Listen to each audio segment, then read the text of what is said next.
আসসালামু আলাইকুম ওয়া রাহমাতুল্লাহি ওয়া বারাকাতুহু। আলহামদুলিল্লাহি রাব্বিল আলামিন ওয়াসসালাতু ওয়াসসালামু আলা রাসূলিহিল কারীম। আজকে এই সমাজের মধ্যে রাসূল পাক সাল্লাল্লাহু আলাইহি সাল্লামকে নিয়ে বিভ্রান্তি চলতেছে। আজকে একদল রাসূল পাক সাল্লাল্লাহু আলাইহি সাল্লামের নবুয়তের বিরুদ্ধে কথা বলে, নবীজির বিরুদ্ধে কথা বলে। রাসূল পাক সাল্লাল্লাহু আলাইহি সাল্লাম দুনিয়াতে আসার 40 বছর পরে নবী হয়েছে, তার আগে নবী ছিল না, নাউজুবিল্লাহ। এরকম আলোচনা চলতেছে বর্তমানে আমাদের এই সমাজে। কেউ এই আলোচনার পক্ষে, কেউ বিপক্ষে। আমরা কারো ব্যক্তির পক্ষে বিপক্ষে না যেয়ে সঠিক কুরআন সুন্নাহর ভিত্তিক কি আছে, রাসূল পাক সাল্লাল্লাহু আলাইহি ওয়াসাল্লাম কি দুনিয়াতে আসার আগেই নবী ছিলেন, নাকি দুনিয়াতে আসার 40 বছর পরে নবী হয়েছে, নাকি আগে নবী ছিলেনই না, আমরা এই কথাগুলি সঠিকভাবে জানতে হবে। কারণ আমরা রাসূল পাক সাল্লাল্লাহু আলাইহি ওয়াসাল্লামের উম্মত। আমরা নবীজির পক্ষে বিপক্ষে কথা বলার আগে চিন্তা ভাবনা করে কথা বলা উচিত। আবার পুরো আলোচনাটা আশা করি আপনারা সকলে মনোযোগ দিয়ে শুনবেন, শুনে তারপরে আপনারা চিন্তা ভাবনা করবেন। সৃষ্টির শুরু নূরে মুহাম্মাদি সাল্লাল্লাহু আলাইহি ওয়াসাল্লামের সৃষ্টি রহস্য প্রকৃতি অনাদি ও অনন্ত সত্তা আল্লাহ রাব্বুল আলামিন যখন একাও অপ্রকাশিত ছিলেন, তখন তার আত্মপ্রকাশের স্বাদ ও ইচ্ছা জাগ্রত হলো। তখন তিনি একক সৃষ্টি হিসাবে নবী করিম সাল্লাল্লাহু আলাইহি ওয়াসাল্লামের নূর মুবারক পয়দা করলেন এবং নাম রাখলেন মুহাম্মদ সাল্লাল্লাহু আলাইহি ওয়াসাল্লাম। এবার আসেন, মহান রব্বুল আলামিন আহকামুল হাকিমিন কুরআনুল কারীমের মধ্যে বলেন, ওয়াইদ আখাযাল্লাহু মিসাকান নাবিয়্যিনা লামা আতাইতুকুম মিন কিতাবিন ওয়া হিকমাম সুম্মা জাআকুম রাসূলুম মুসাদ্দিকুল লিমা মাআকুম লাতু'মিনুন্না বিহি ওয়া লাতানসুরুন্না قال أقررتم وأخذتم على ذلكم إصري قالوا أقررنا قال فاشهدوا وأنا معكم من الشاهدين فمن تولى بعد ذلك فأولئك هم الفاسقون। মহান রব্বুল আলামিন আহকামুল হাকিমিন বলেন, ওয়াইদা খাযাল্লাহু মিসাকান নাবিয়্যিনা, হে প্রিয় রাসূল আপনি স্মরণ করুন ওই দিনের কথা যখন আল্লাহ তাআলা সমস্ত নবীগণ থেকে প্রতিশ্রুতি নিয়েছিলেন। সুবহানাল্লাহি ওয়া বিহামদিহি। মহান রব্বুল আলামিন বলেন, হে প্রিয় রাসূল আপনি স্মরণ করুন ওই দিনের কথা যখন আল্লাহ তাআলা সমস্ত নবীগণ থেকে প্রতিশ্রুতি নিয়েছিলেন এই কথার উপর যে যখন আমি তোমাদেরকে কিতাব ও হিকমত দিয়ে দুনিয়ায় প্রেরণ করব, তারপর তোমাদের কাছে আমার মহান রসুল যাবেন। সুবহানাল্লাহ। এটা কিন্তু দুনিয়াতে আসার পরে না, দুনিয়াতে আসার আগেই সকল নবী রসুলদেরকে নিয়ে বৈঠকের মাধ্যমে মহান রব্বুল আলামিন বললেন, তারপর তোমাদের কাছে আমার মহান রসুল যাবেন এবং তোমাদের নবুয়ত ও কিতাবের সত্যতার সাক্ষ্য প্রদান করবেন। তখন তোমরা অবশ্যই তার উপর ঈমান আনবে এবং অবশ্যই তাকে সাহায্য করবে। আল্লাহ বলেন, তোমরা কি এসব কথার উপর অঙ্গীকার করছো এবং এই শর্তে আমার ওয়াদা গ্রহণ করে নিয়েছো? তখন সকল নবী রসুলগণ তারা সকলেই সমন্বয়ভাবে বলেছিলেন, আমরা অঙ্গীকার করেছি। আল্লাহ তাআলা বলেন, তাহলে তোমরা পরস্পর সাক্ষী থাকো আর আমিও তোমাদের সাথে সাক্ষী রইলাম। সুবহানাল্লাহি ওয়া বিহামদিহি। অতঃপর যে কোনো লোক এই অঙ্গীকার থেকে ফিরে যাবে সেই নাফরমান কাফের হয়ে যাবে। আপনি এই কুরআনুল কারীমের এই আয়াত দ্বারা মহান রব্বুল আলামিন আহকামুল হাকিমিন কুরআন মাজিদে আলে ইমরানের আয়াত 81 এবং 82 নম্বর এই আয়াতটির মধ্যে আল্লাহ তাআলা বলে দিলেন, এই দুনিয়াতে আসার অনেক আগে রাসূল পাক সাল্লাল্লাহু আলাইহি ওয়াসাল্লামকে এবং সকল নবী রসুলদেরকে নিয়ে আল্লাহ তাআলা একটা মিটিংয়ের ব্যবস্থা করলেন। ওই জায়গায় সবার কাছ থেকে অঙ্গীকারনামা নিয়েছিলেন যে তোমাদের কাছে আমার রসুল আগমন করবে। তো এই দুনিয়াতে আসার আগে যদি আল্লাহ তাআলা সকল নবীদের থেকে অঙ্গীকারনামা নিয়েছে যে তোমাদের কাছে রসুল যাবেন। ওই জায়গায় তো নবী রসুল বলেছিলেন।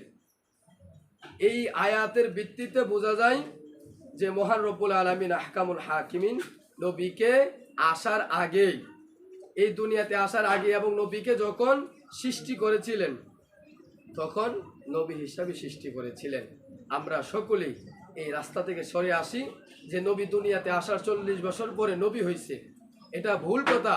কারণ এই কথা যে বিশ্বাস করবে, আল্লাহ তাআলা এই আলী ইমরানের 81-82 নম্বর আয়াতে স্পষ্ট বুঝিয়ে দিয়েছেন এই নবী 40 বছর পরে নবী হয়েছে, এই কথার উপরে যদি কেউ বিশ্বাস রাখে তাহলে সে নাফরমান কাফের হয়ে যাবে। এটা আমার কথা না, আল্লাহ তাআলা কুরআনুল কারীমের মধ্যে বলেছেন। হযরত আব্দুল্লাহ আনসারী হতে বর্ণিত, হযরত জাবের রাদিয়াল্লাহু তাআলা বলেন, আমি আরজ করলাম, হে আল্লাহর রাসূল, আপনার উপর আমার পিতা মাতা উৎসর্গ হোক, আল্লাহ তাআলা সর্বপ্রথম কোন বস্তু সৃষ্টি করেছে? সুবহানাল্লাহ।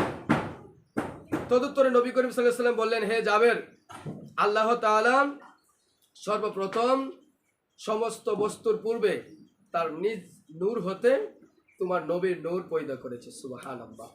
তারপর আল্লাহ তাআলা ইচ্ছা অনুযায়ী এই নূর লামকামে পরিভ্রমণ করতে থাকে, কেননা ওই সময় না ছিল লাহফে মাহফুজ, না ছিল কলম, না ছিল বেহেস, না ছিল দুজক, না ছিল ফেরেশতা, না ছিল আকাশ, না ছিল পৃথিবী, না ছিল সূর্য, না ছিল চন্দ্র, না ছিল জিন জাতি। এই পৃথিবীর মানব জাতি কোনো কিছু সৃষ্টি ছিল না যখন মহান রব্বুল আলামিন আহকামুল হাকিমিন আমার নবীর নূরকে সৃষ্টি করেছে।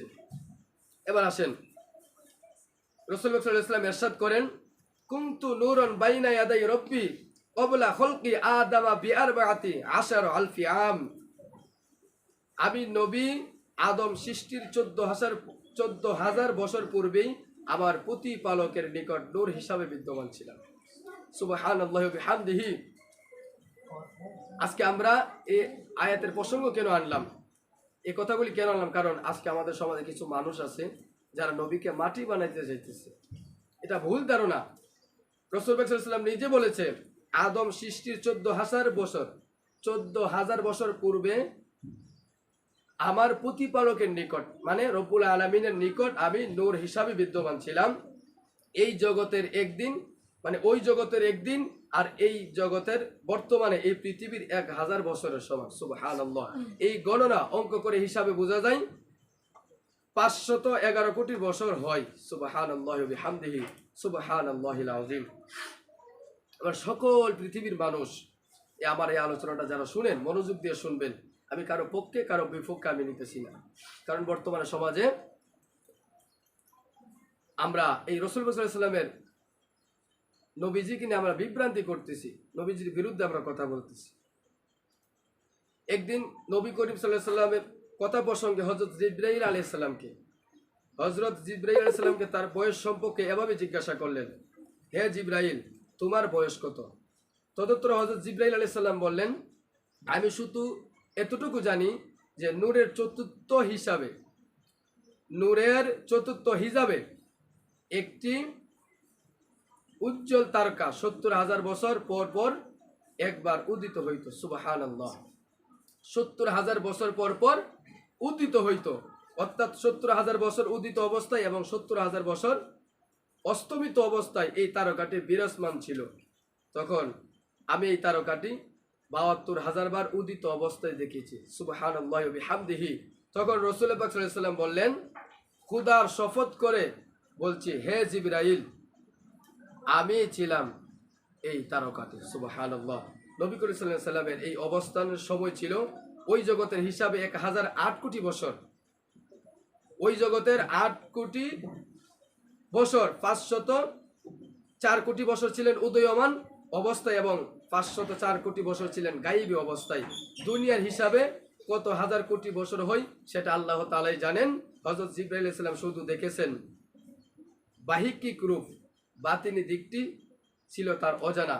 রাসূল পাক সাল্লাল্লাহু আলাইহি ওয়াসাল্লামের সৃষ্টির রহস্য এত গভীর যে আল্লাহ তাআলা ছাড়া এই কিছুই জানে না, অন্য কেউ জানে না। ওহাবী সম্প্রদায়ের নেতা, দেওবন্দ মাদ্রাসার প্রতিষ্ঠাতা কাশেম নানতুবি সাহেব নবী করিম সাল্লাল্লাহু আলাইহি ওয়াসাল্লামের বাহ্যিক আবরণের ভিতরে যে প্রকৃত নুরানি রূপটি লুকায়িত ও রহস্য রয়েছে তার মুক্ত কণ্ঠে স্বীকার করেছেন এভাবেই, হে প্রিয় রসুল, আপনার প্রকৃত রূপটি তো বাশরিয়াতের আবরণে ঢাকা পড়ে আছে। আপনাকে আপনার প্রভু সাত্তার ছাড়া অন্য কেউ চিনতে পারে না। সুবহানাল্লাহ। এখন স্মরণ রাখা প্রয়োজন যে রাসূলুল্লাহ সাল্লাল্লাহু আলাইহি ওয়াসাল্লামের রূপ বা অবস্থান কয়টি। রাসূলুল্লাহ সাল্লাল্লাহু আলাইহি ওয়াসাল্লামের সূরত ছিল তিনটি: সূরতে বাশারি, সূরতে মালাকি, সূরতে হক্কি। তাফসিরে রুহুল বয়ান ও তাফসিরে কাদেরি সাধারণ মানুষ শুধু দেখতে পায় বাশারি সূরতটি। অন্য দুটি সূরত বা অবস্থান খাস লোক ছাড়া দেখা অনুবাদন করা সম্ভব নয়। আমরা একটু চিন্তা করে দরকার, রাসূল পাক সাল্লাল্লাহু আলাইহি ওয়াসাল্লামকে নিয়ে আমরা কিরকম বিভ্রান্তি করতেছি, নবীজির বিরুদ্ধে আমরা কিরকম কথা বলতেছি। হযরত আয়েশা সিদ্দিকা রাদিয়াল্লাহু তাআলা আনহা হতে বর্ণিত, তিনি বলেন, আমি রাত্রে বাতির আলোতে বসে নবী করিম সাল্লাল্লাহু আলাইহি ওয়াসাল্লামের কাপড় মোবারক সেলাই করেছিলাম। রাসূল পাক সাল্লাল্লাহু আলাইহি ওয়াসাল্লামের একটি কাপড় মোবারক সেলাই করতেছি, এমন সময় প্রদীপটি কোনো কারণে নিভে গেল এবং আমি সুইটি হারিয়ে ফেললাম। এরপর পরই নবী করিম সাল্লাল্লাহু আলাইহি ওয়াসাল্লাম অন্ধকারে আমার ঘরে প্রবেশ করলেন। তার চেহারা মুবারকের নূরের জ্যোতিতে আমার অন্ধকার গরু আলোময় হয়ে গেল এবং আমি ওই আলোতে আমার হারানো সুইটি খুঁজে পেলাম। সুবহানাল্লাহ। মা আয়েশা সিদ্দিকা রাদিয়াল্লাহু তাআলা বলেন, নবীজির এই নূরের চেহারার আলোতে আমার ঘরটি আলোকিত হয়েছিল, আর এই আলোয়ে আমার হারানো সুইটি আমি খুঁজে পেলাম। আর আমরা যদি মাটির চেহারা বলি তাহলে কিন্তু হযরত আয়েশা সিদ্দিকা রাদিয়াল্লাহু তাআলার কথার বিরুদ্ধে আমরা যাইতেছি। হযরত আয়েশা সিদ্দিকা রাদিয়াল্লাহু তাআলা নবী করিম সাল্লাল্লাহু আলাইহি ওয়াসাল্লামকে প্রকাশ্যে সামনে দেখেছে, আমরা দেখতে পারি নাই। উনি যেটা বলেছেন যে আমি নবী করিম সাল্লাল্লাহু আলাইহি ওয়াসাল্লামের চেহারার নূরের আলোতে আমি এটা আমার সুইটা যেটা হারিয়ে গিয়েছিল আমি সেটা খুঁজে পেয়েছি। এবার আসেন,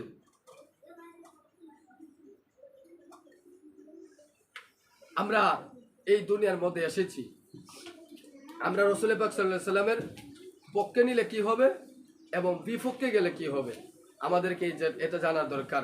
সূরাতুন নিসার 13 নম্বর আয়াত আল্লাহ তাআলা বলেন, ওয়া মান ইউতিইল্লাহ ওয়া রাসূলাহু ইদখিলহু জান্নাতিন তাজরি মিন তাহতিহাল আনহারু খালিদিনা ফিহা। মহান রব্বুল আলামিন বলেন, যে আল্লাহ তার রাসূলের অনুগত হবে তিনি তাকে জান্নাতে প্রবেশ করাবেন। সুবহানাল্লাহ। আল্লাহ তাআলা বললেন যে আমি আল্লাহ এবং রাসূলের অনুগত হবে তাকে আমি আল্লাহ জান্নাতে প্রবেশ করাবো। তারপরের আয়াতে 14 নম্বর আয়াত আল্লাহ তাআলা বলেন, ওয়া মান ইয়াসিল্লাহ ওয়া রাসূলাহু ওয়া ইয়াতাআদ্দা হুদুদাহু ইদখিলহু নারান খালিদান ফিহা। আল্লাহ তাআলা এই আয়াতে বললেন, আর যে ব্যক্তি আল্লাহ তার রাসূলের অবাধ্য হবে তাকে তিনি জাহান্নামে প্রবেশ করাবেন। এই আয়াতে আমরা স্পষ্ট হলাম যে আল্লাহ তাআলা রাসূল পাক সাল্লাল্লাহু আলাইহি ওয়াসাল্লামের পক্ষে থাকলে আমাদেরকে জান্নাতে প্রবেশ করাবেন, আর রাসূল পাক সাল্লাল্লাহু আলাইহি ওয়াসাল্লামের বিরুদ্ধে কথা বললে আল্লাহ তাআলা আমাদেরকে জাহান্নামে প্রবেশ করাবেন। এবার আপনি আসেন, রাসূল পাক সাল্লাল্লাহু আলাইহি ওয়াসাল্লামের এই যে আলোচনাটা, যা নবী দুনিয়াতে আসার 40 বছর পরে নবী হয়েছে, এটা ভুল কথা। এই আলোচনায় আপনি যাওয়ার দরকারটা কি? রাসূল পাক সাল্লাল্লাহু আলাইহি ওয়াসাল্লামের বিরুদ্ধে আপনি কথা বলার দরকারটা কি? কারণ আল্লাহ তাআলা বলেছেন সূরা নিসা 80 নম্বর আয়াতে, মাইয়ুতি'আর রাসূলা ফাকাদ আতা আল্লাহ, যে রাসূলের অনুগত করে সে মূলত আল্লাহ তাআলার অনুগত করে। আল্লাহ তাআলা স্পষ্ট করে দিলেন যে যে রাসূল পাক সাল্লাল্লাহু আলাইহি ওয়াসাল্লামের অনুগত করে সে আমি আল্লাহর অনুগত করে। তাহলে আপনি কেন আপনি নবীজির বিরুদ্ধে কথা বলতেছেন? আল্লাহ তাআলা সূরা মায়েদার 33 নম্বর আয়াতে বললেন, ইন্নামা জাযাউল লাযীনা ইউহারিবুনাল্লাহ ওয়া রাসূলাহু ওয়া ইয়াসআউনা ফিল আরদি ফাসাদা আইয়ুকতালু আও ইউসাল্লাবু। আল্লাহ তাআলা বলেন, যারা আল্লাহ তার রাসূলের বিরুদ্ধে সংগ্রাম করে এবং জমিনে ফাসাদ সৃষ্টি সচেষ্টা হয়, মানে ফাসাদ সৃষ্টি করতে চায়, তাদের একমাত্র শাস্তি হলো কতল করা বা তাদেরকে ফাঁসিতে সরানো।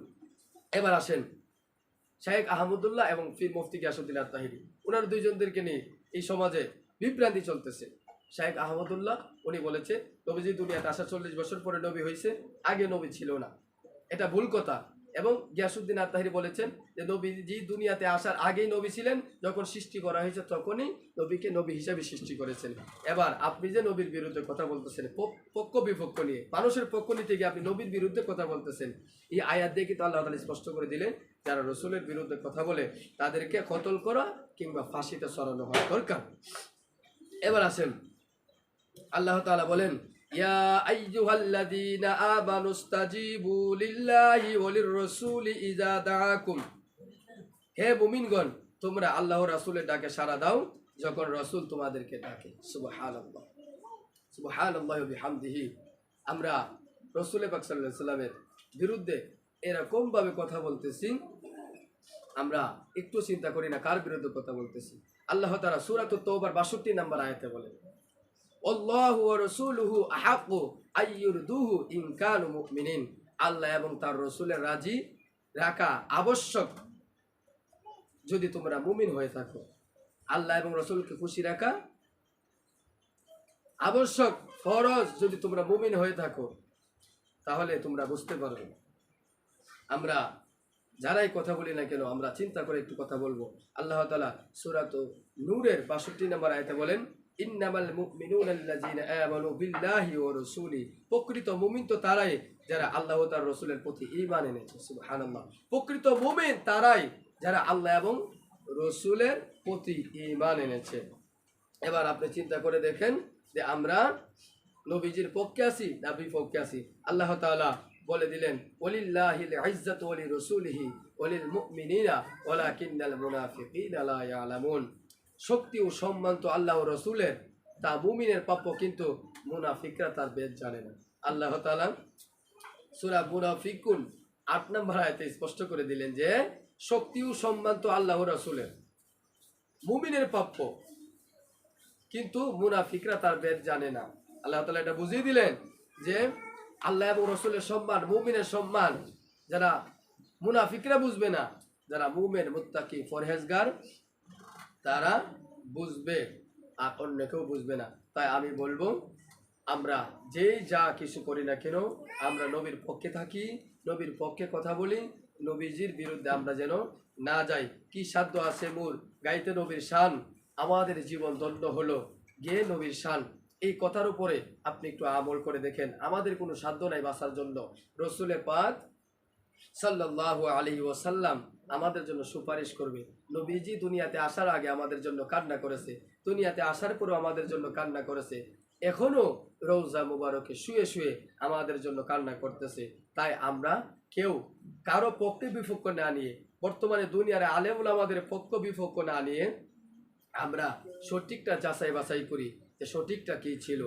ভাই বাবারা, যারা আমার এই আলোচনাটা শুনবেন, আমাকে পক্ষ করে না, আমি এখানে যা কথা বলেছি কোরআন হাদিস থেকে কথা বলেছি, আমার ভিতর থেকে কোনো কথা বলি নাই, আমার ইচ্ছা অনুযায়ী কোনো কথা বলি নাই। আমি কারো পক্ষে কারো বিপক্ষে যেতে চাই না, কিন্তু আমি তার পক্ষেই থাকতে চাই, আমি ওই ব্যক্তির মতে থাকতে চাই যে আল্লাহ এবং রাসূলের পক্ষে কথা বলে। ওই ব্যক্তিকে আমি ভালোবাসতে চাই যে আল্লাহ এবং রাসূলের পক্ষে কথা বলে, আল্লাহ এবং রাসূলকে ভালোবাসে।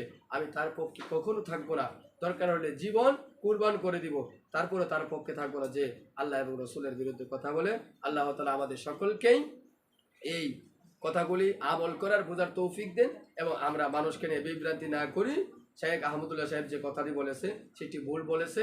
উনি প্রকাশ্যে মানুষের সামনে কিংবা আল্লাহ তাআলার কাছে তওবা করতে হবে এবং মানুষের কাছে সেটা খোলাসা করতে হবে যে উনি এই কথার উপরে সঠিক আছে কিনা, এই কথার উপরে উনি বিশ্বাস কিনা যে নবীজি দুনিয়াতে আসার 40 বছর পরে নবী হয়েছে, এর আগে নবী ছিল না। এই কথা উনি যে কোনো ব্যক্তি এই কথার উপরে বিশ্বাস করে যে নবীজি দুনিয়াতে আসার 40 বছর পরে নবী হয়েছে, এই কথা বিশ্বাস করলে আল্লাহর কুরআন আয়াতের এই অর্থ অনুযায়ী বোঝা যাবে যে সে নাফরমান, বেঈমান, কাফের হয়ে যাবে। আর যেই এই কথার উপরে বিশ্বাস করুক সে কাফের হয়ে যাবে। আমরা এই কথাটাকে বাদ দেই, এই কথা থেকে আমরা সরে আসি। নবীজিকে যখন বানানো হয়েছিল তখন নবী হিসাবে বানানো হয়েছিল, সেটা আল্লাহ তাআলা সকল নবী রাসূলদেরকে প্রতিশ্রুতি নিয়েছেন। আল্লাহ তাআলা আমাদের সকলকে কবুল করুক। আসসালামু আলাইকুম ওয়া রাহমাতুল্লাহি ওয়া বারাকাতুহু।